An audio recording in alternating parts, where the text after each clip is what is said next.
Welcome to the Motherhood Reimagined podcast, where we celebrate all paths to motherhood. I'm your host, Sarah Kowalski.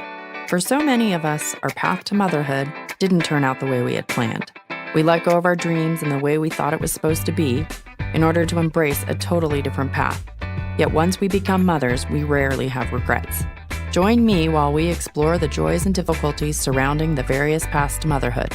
Whether you're contemplating whether to become a single mother, still trying to be one, or already raising kids, you'll find information, reassurance, and inspiration for unconventional paths to motherhood.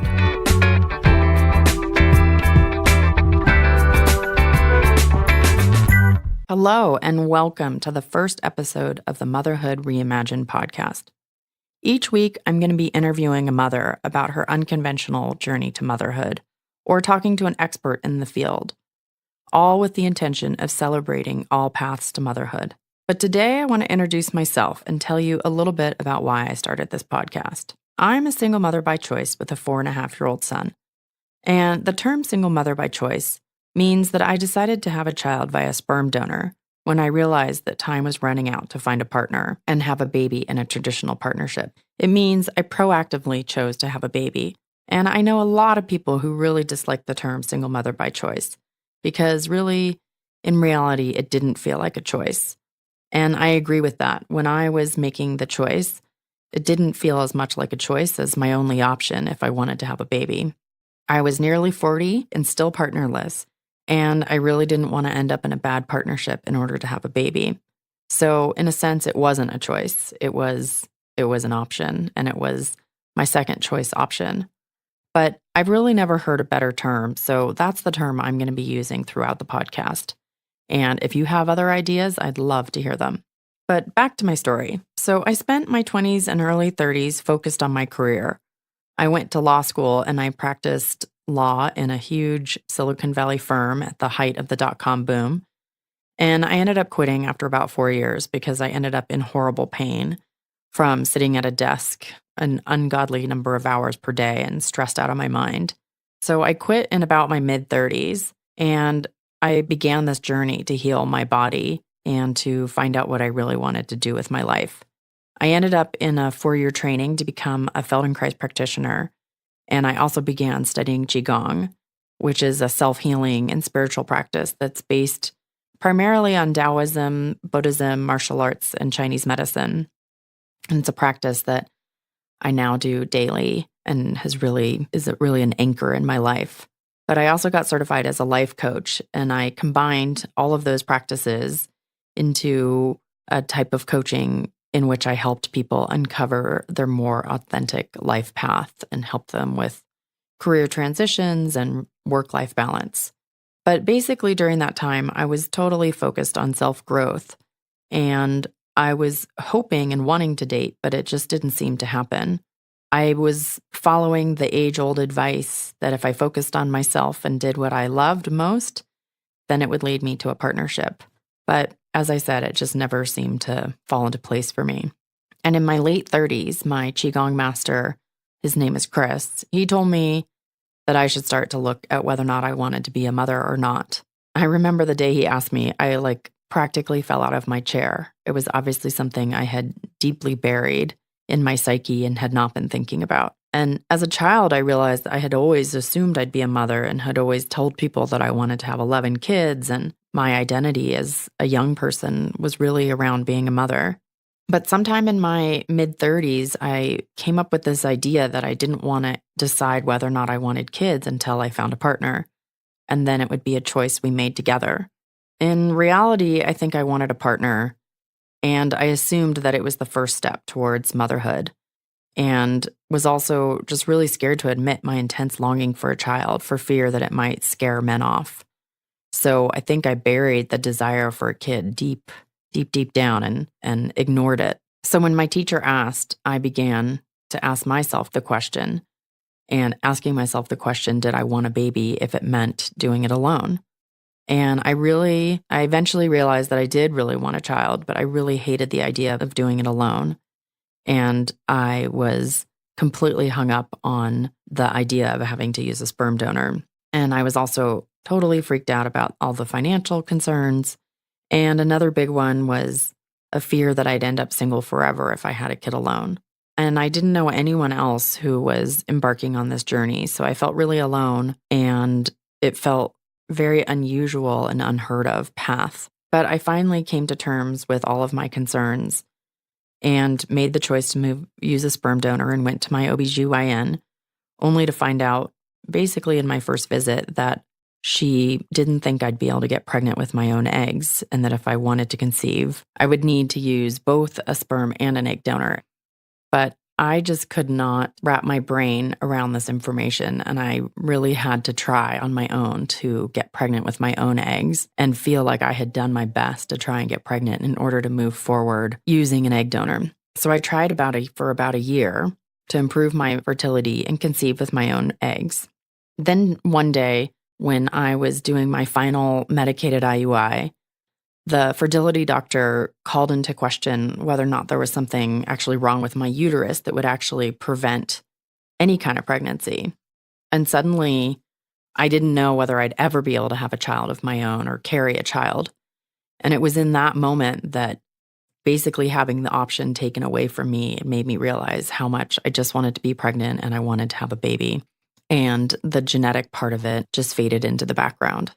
But now that I'd come to terms with finally using an egg and a sperm donor, I started researching and realized that it was a really expensive process, and I really didn't feel comfortable spending the amount of money that was required to secure an egg donor here in the US. So I got really creative and did a ton of research, and I ended up deciding to go to Mexico to use an egg donor there. And luckily, I got pregnant on my very first try. So now I'm a mother to a 4.5-year-old boy, and really and truly, I have zero regrets. And when I look back at the entire very painful journey, I realized that I ended up with exactly the kid I was meant to have, and that my journey was exactly what it was supposed to be for me. And even though it looks absolutely nothing like I would have imagined as a young girl or in my 20s and 30s, now it's just really completely perfect, and I wouldn't do it any differently if I was given the choice. So this whole journey has really inspired me to channel my coaching practice into helping other women along this path to motherhood. So now I talk to women every day that are embarking on their own journeys, usually as single mothers, but sometimes just as women in marriages or partnerships that are also contemplating egg donation or some other path to motherhood. And I realized that I feel so similar to them, that I had the same fears and the same concerns. One that comes up really regularly is women who are contemplating egg donation or maybe even pregnant via egg donation, and they're so worried about whether or not they're going to bond with their baby or whether they're going to be able to handle being a mother. They worried about the finances or whether they're going to have enough support, that kind of thing. And I try and tell them that, of course, trust me, it's all going to be okay. You're going to totally love the child you end up with. But I also feel guilty saying that over and over and over again because that's my experience, and I don't know what other women's experiences are. I'm just an example of one mother. So I often tell women also to try and find other mothers that have a similar path and talk to them and ask them questions. And I have a Facebook group, a private Facebook group that I encourage women to ask those questions in, but sometimes you just don't get enough information and it's hard to find the women. So that's really what inspired me to create this podcast, to share the voices of the other women who have taken unprecedented and unplanned routes to motherhood. And I really want you, my listeners, to hear how many amazing, creative, and unconventional paths there are to motherhood. And that to date, I haven't found anyone who would say they have any regrets about their path. Most of them feel completely bonded to their child. And the phrase that you hear over and over and over again is, I got the child I was meant to have. But I can only tell you that so many times. So I'm so excited to share all these other women who say it in such beautiful and different ways than myself. The definition of family is really changing as technology improves and as we become more open-minded about who can become a parent. And I want to celebrate all of that. And I want you to learn different options and feel inspired for your own journey. Or if you're already a mother, to feel like you're not alone, that other women have been through the same thing and what you've done is normal. So that's really my intention with this podcast. And I hope you'll continue to join me as I talk to mothers and experts in the field. I have a bunch of topics I want to cover: how to pick sperm donors or egg donors, information about embryo adoption, domestic, international adoption. A lot of women I talk to also have to make the really painful choice of breaking up with a partner that they're in love with, but their partner doesn't want children, and they've come to a point where they realize it's now or never. Or they are dating while they're pregnant, or wondering about dating while pregnant, wondering about whether or not to have a second child. And another topic I want to cover is sort of the before and after of picking a sperm donor, because I think that's something that radically changes after you've picked your donor. So that's what's coming. I'm really excited to share it with you. Please let me know anything you want to hear about, and together we will explore all the paths to motherhood. Thanks so much for joining me today. Please don't forget to subscribe on iTunes and Stitcher so that you won't miss any episodes. And please spread the word on your social networks to your friends, other single moms. I'd really appreciate it. And of course, if you could leave a review in iTunes or Stitcher, that really helps me get the word out. And finally, if you'd like to hear more about my journey, please read my memoir, Motherhood Reimagined, When Becoming a Mother Doesn't Go as Planned. It's available everywhere books are sold.